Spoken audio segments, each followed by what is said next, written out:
Nous sommes réunis aujourd'hui pour méditer sur l'un des miracles les plus extraordinaires de l'Ancien Testament. Celui où Josué, conduit par la foi et la confiance en Dieu, ordonne au soleil et à la lune de s'arrêter afin que les Israélites puissent remporter une bataille décisive. L'épisode que nous relatons se déroule vers 1200 avant Jésus-Christ, au moment où les Israélites, après 40 ans d'errance dans le désert du Sinaï, s'apprêtent enfin à prendre possession de la terre promise, comme Dieu le leur a promis. Sous la conduite de Josué, successeur de Moïse, les tribus hébraïques sont arrivées aux frontières de Canaan. Mais de nombreux peuples occupent déjà cette terre: Cananéens, Hittites, Amoréens, Jébusiens. Israël devra livrer de rudes batailles pour s'imposer.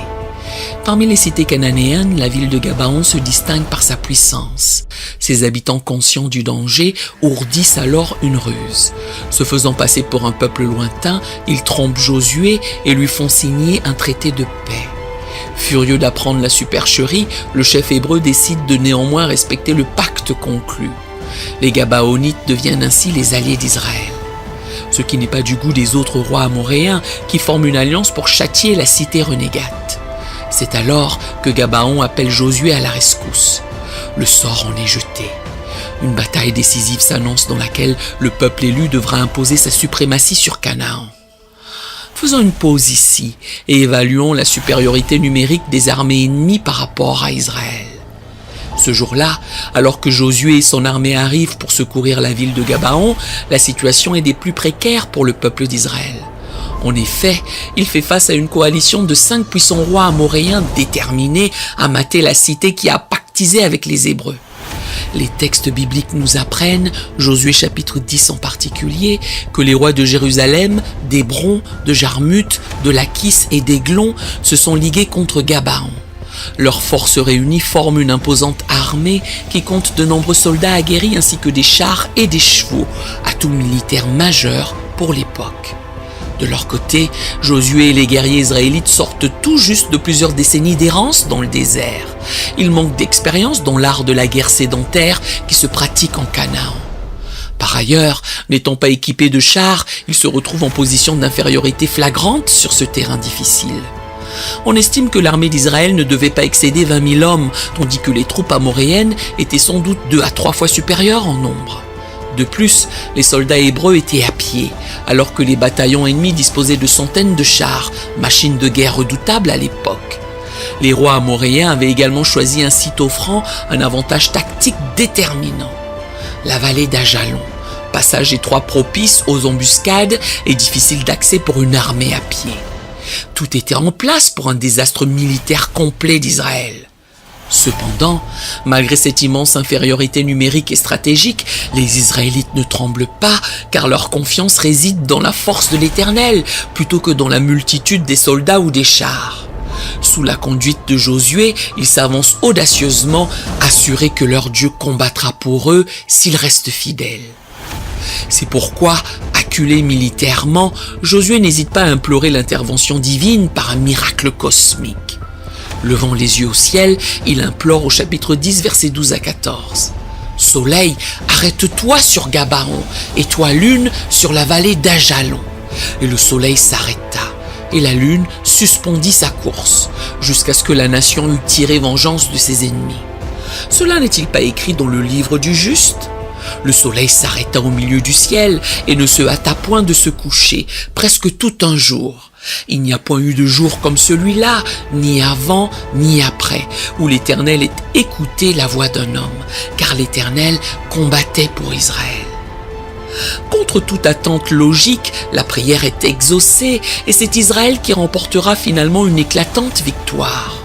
Pour Dieu, nul des avantages numériques n'est rédhibitoire quand la foi demeure inébranlable. Imaginez un peu ce prodige. Le soleil et la lune, ces astres célestes qui depuis la nuit des temps accomplissent leur danse cosmique avec une régularité parfaite, soudain stoppés dans leur course par la voix d'un homme. Quelle démonstration éclatante de la puissance de Dieu qui renverse les lois même de la nature pour exaucer la prière de son fidèle serviteur Josué. Les enjeux sont considérables. Si les Hébreux l'emportent, la voie vers la terre promise leur sera ouverte. Mais en cas de défaite, c'en est fini du rêve caressé pendant des décennies. Soleil, arrête-toi sur Gabaon, et toi lune sur la vallée d'Ajalon.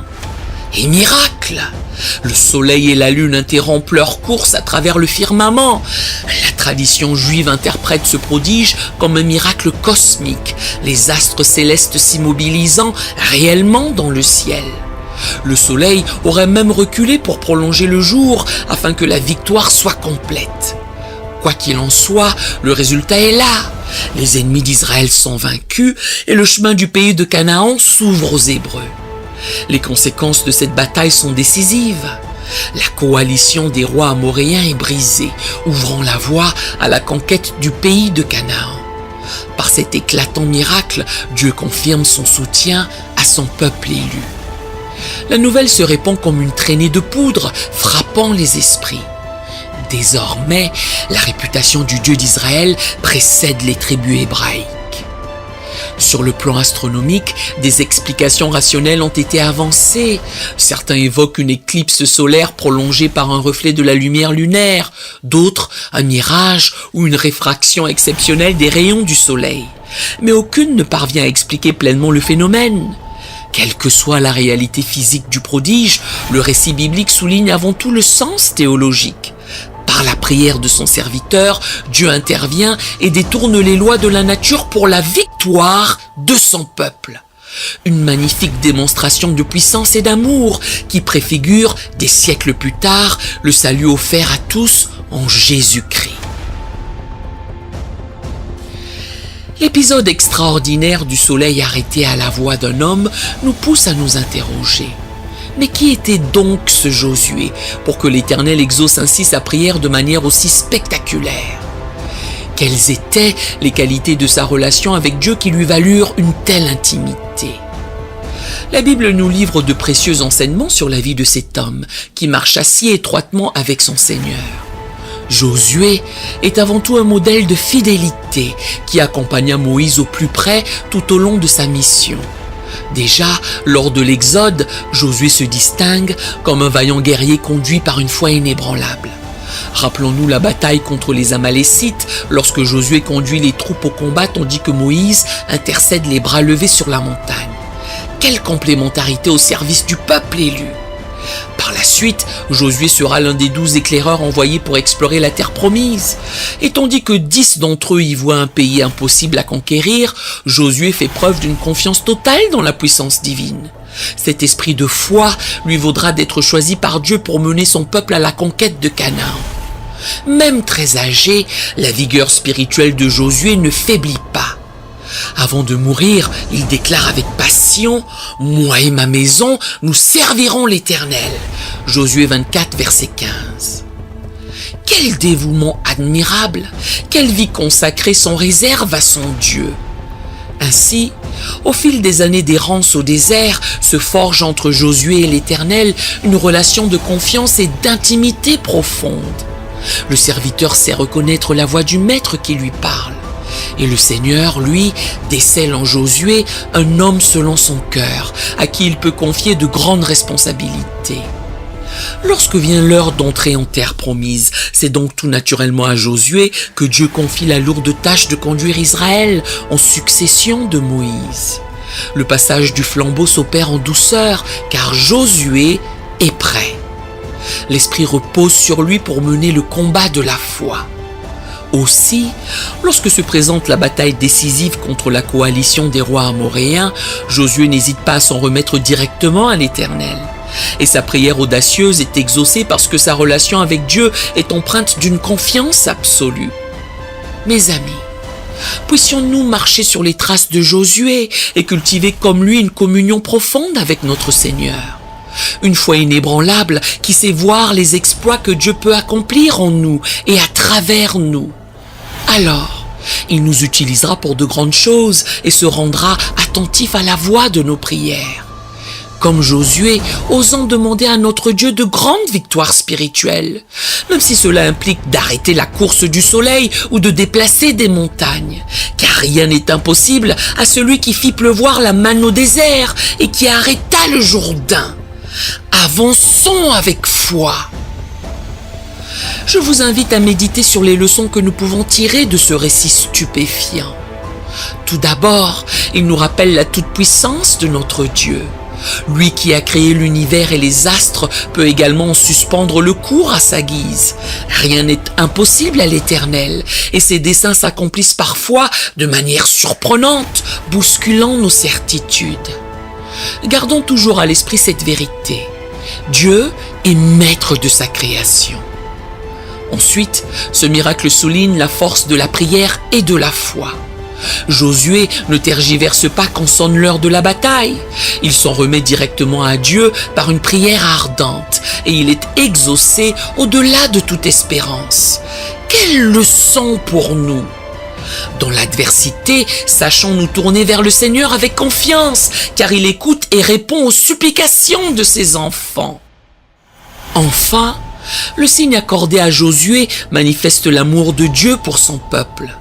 En accordant la victoire à Israël, il ouvre la voie de la terre promise et celle de la délivrance tant attendue. Dieu se montre fidèle à ses promesses et vient en aide à son peuple au moment décisif. Quel réconfort de savoir que des siècles plus tard, il enverra également son Fils unique pour délivrer l'humanité du péché et de la mort. Oui, frères et sœurs, le miracle de Josué annonce déjà l'amour rédempteur de notre Sauveur Jésus-Christ. En son nom, gardons confiance, car il a vaincu le monde. Demandons-lui d'affermir notre foi pour que, comme Josué, nous soyons prêts à tout entreprendre pour sa gloire. Prions aussi pour discerner les Gabaons de notre vie, ces lieux où nous devons encore planter fermement l'étendard du Seigneur. Que l'Esprit Saint nous pousse à l'action et fasse de nous des témoins actifs de l'Évangile. Alors, même si nous devons livrer de rudes combats spirituels, la victoire sera au rendez-vous. Le soleil de la justice dissipera les ténèbres du péché et de la mort, et nous entrerons dans la joie éternelle de la terre promise. Josué 10, 14. Il n'y a point eu de jour comme celui-là, ni avant, ni après, où l'Éternel ait écouté la voix d'un homme, car l'Éternel combattait pour Israël. Arrêtons-nous un instant sur cette phrase extraordinaire qui clôt le récit du miracle de Josué. Il n'y a point eu de jour comme celui-là. Le texte souligne ici le caractère unique, exceptionnel, voire extraordinaire de l'événement qui vient de se produire. Jamais encore l'Éternel n'avait ainsi figé la course du soleil et de la lune pour exaucer la prière d'un homme, son serviteur Josué. Et jamais plus un tel prodige ne se reproduira. Ce jour restera à tout jamais gravé dans les mémoires comme une manifestation divine hors du commun, une irruption spectaculaire de la puissance de Dieu dans l'histoire de son peuple. Un jour pas comme les autres, qui marquera un tournant et ouvrira une nouvelle ère pour Israël. Ce jour unique ouvre grandes les portes de Canaan aux Israélites.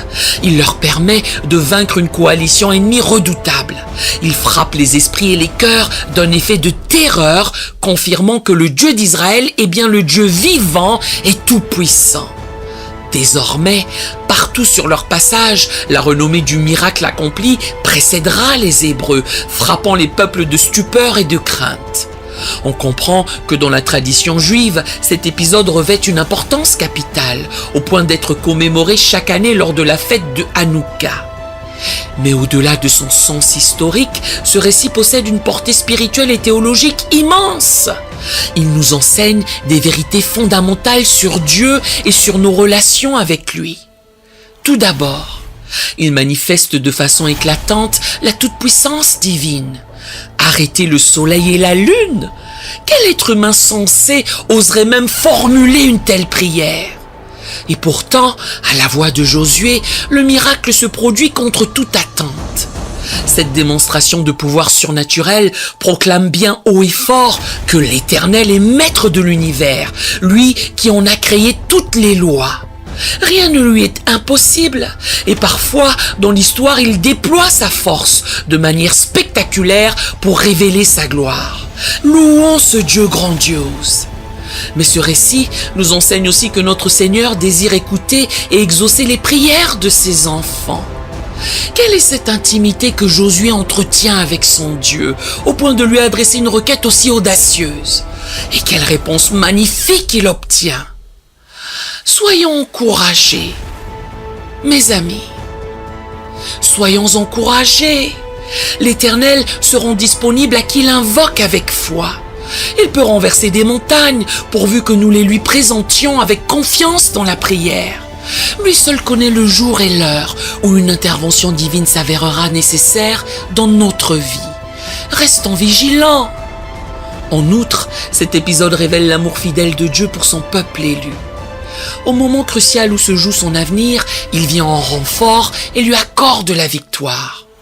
De la sorte, il préserve l'accomplissement des promesses faites aux patriarches. Quelle consolation de savoir que des siècles plus tard, Dieu enverra également son Fils unique pour sauver le monde. En Jésus se manifestera l'amour rédempteur de l'Éternel pour toute l'humanité. Il n'oublie aucune de ses promesses. Ainsi, le miracle de Josué nous apprend à mieux connaître notre Dieu. Puissant certes, mais aussi proche de nous. Fidèle à maintenir ses engagements. Prêt à écrire aujourd'hui encore, à travers nos vies, de nouveaux exploits pour peu que nous le lui demandions avec foi. Alors osons, comme Josué, lever les yeux vers le ciel pour y déceler les signes des temps présents. Discernons les combats spirituels décisifs qui nous attendent et avançons résolument aux côtés de notre Dieu, car il désire ardemment nous accorder de grandes victoires. Puissions-nous un jour pouvoir dire comme en ce fameux jour du miracle, il n'y a point eu de jour comme celui-là où l'Éternel ait écouté notre voix et combattu pour nous.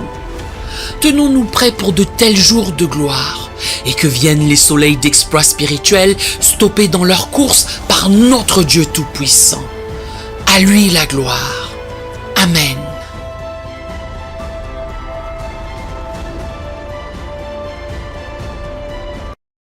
Nous aimerions vous donner l'opportunité de faire de Jésus le Seigneur de votre vie.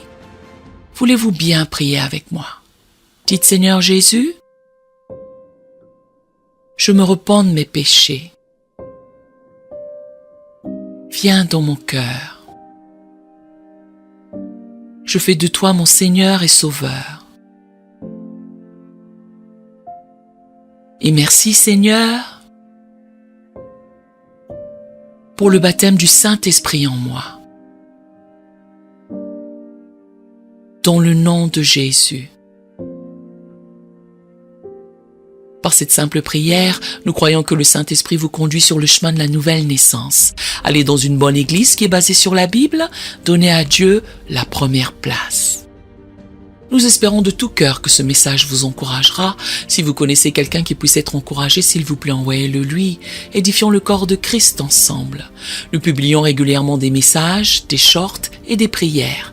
Appuyez sur la cloche des notifications pour vous le rappeler. Merci infiniment de nous soutenir en vous abonnant à notre chaîne. Que Dieu vous bénisse merveilleusement.